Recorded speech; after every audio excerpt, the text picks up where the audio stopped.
రోజైతే తోటకూర chicken curry అయితే చేశానండి. ఈ తోటకూర చికెన్ కర్రీ టేస్ట్ మాత్రం చాలా బాగుంటుంది. చపాతీలు వెంబడైనా వేడి వేడి అన్నం వెంబడైనా ఒక ముద్ద అయితే ఎక్కువనే తింటారు. చూడండి అన్నంలో అయితే పొగొస్తుంది. ఇలా ఒక్కొక్క ముద్ద కలుపుకొని తింటే టేస్ట్ మాత్రం చాలా బాగుంటుంది. నేను ఎలా చేశానో ఈ ప్రాసెస్ అయితే చూపిస్తానండి. వీడియో మాత్రం స్కిప్ చేయకుండా అయితే పూర్తి వీడియో చూడండి. అప్పుడే తెలుస్తుంది నేను ఎలా చేశానో. ఫస్ట్ అయితే గిన్నెల నూనె పోసుకున్నాను. కొద్దిగా నూనె ఎక్కువ వేసుకున్నానండి. తర్వాత ఒక పెద్ద ఆనియన్ సన్నగా తరుక్కున్నాను. చూడండి ఈ ఆనియన్ అయితే మంచిగా దూరగా బ్రౌన్ కలర్లో వచ్చేయాలా. ఇలా అయితే అప్పుడే టేస్ట్ వస్తుంది కర్రీలో. తర్వాత ఒక చెంచా అల్లం పేస్ట్ అయితే వేసుకున్నాను. ఫ్రెష్ది నూరుకున్నానండి అల్లం పేస్టు.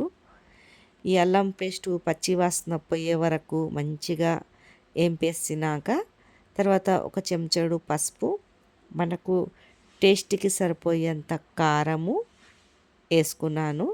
ఇది కూడా 2 నిమిషాలు పచ్చి వాసన పోయే వరకు అయితే మంచిగా సిమ్ము మంట మీదనే ఏంపేసుకోవాలా. ఎక్కువ మంట పెడితే మాడిపోతుంది. సిమ్ము మంట మీదనే ఏంపాల.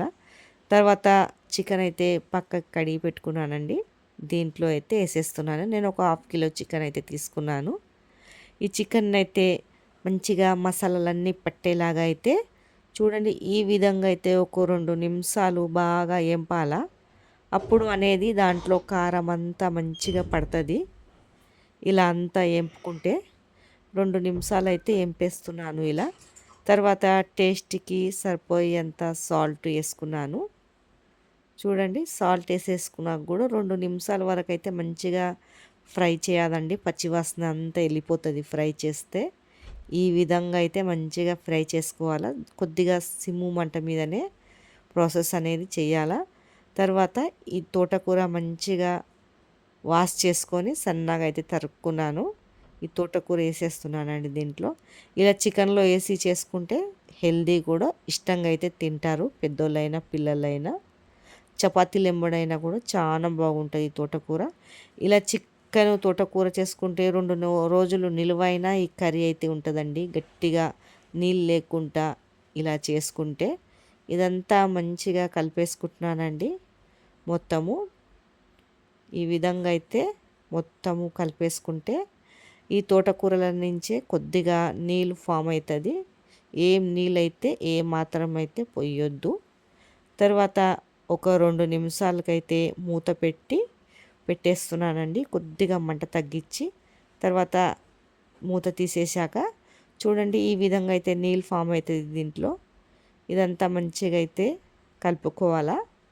కొద్దిగా దగ్గరికి అయితే రానియాలండి. ఉడకాల బాగా. చికెన్ కూడా ఉడికిపోతుంది, తోటకూర కూడా ఉడికిపోతుంది మంచిగా. తర్వాత ఒక 2 టమాటాలు అయితే సన్నగా కోసుకొని దీంట్లో వేసేసుకుంటున్నాను. చూడండి టమాటా నీళ్ళు కూడా దీంట్లోనే ఊరుతుంది. మెత్తగా అయితే చికెన్ కూడా ఉడికిపోతుందండి. ఈ విధంగా అయితే మొత్తం కలిపేసుకొని 2 నిమిషాలు మూత పెట్టేయాల. మంచిగా టమాటాలు కూడా మెత్తగా అయితే ఉడికిపోతుంది. చికెను టమాటాలు తోటకూర బాగా ఉడికిపోతుందండి. మళ్ళీ ఇలా తీసి మూత కలుపుకుంటే బాగుంటుందండి. అప్పుడు కింద మాడిపోకుండా ఉంటుంది. 2 నిమిషాలకు ఇలా కలుపుతూనే ఉండాలా. చూడండి మళ్ళీ ఒకసారి మూత పెట్టేస్తున్నాను. మరి ఒకసారి మూత తీసి చూస్తే నీళ్ళంతా ఇనికిపోతుంది. దీంట్లో చికెన్ మసాలా అయితే వేసాను. చూడండి చికెన్ మసాలా మొత్తం కలిపేసి ఒక 2 నిమిషాల వరకు దగ్గరికి అయితే రానియాలండి కర్రీనంతా. ఇలా దగ్గరికి రానిస్తేనే టేస్ట్ ఉంటుంది. అప్పుడే పైనుంచి సన్నగా తరిగిన కొత్తిమీర అయితే వేసుకుంటున్నాను.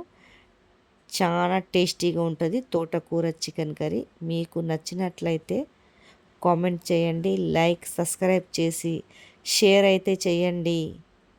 చూడండి ఈ విధంగా అయితే మంచిగా మొత్తం కలిపేసుకుంటే దగ్గరకైతే తోటకూర చికెన్ కర్రీ అయితే రెడీ అయిపోయింది.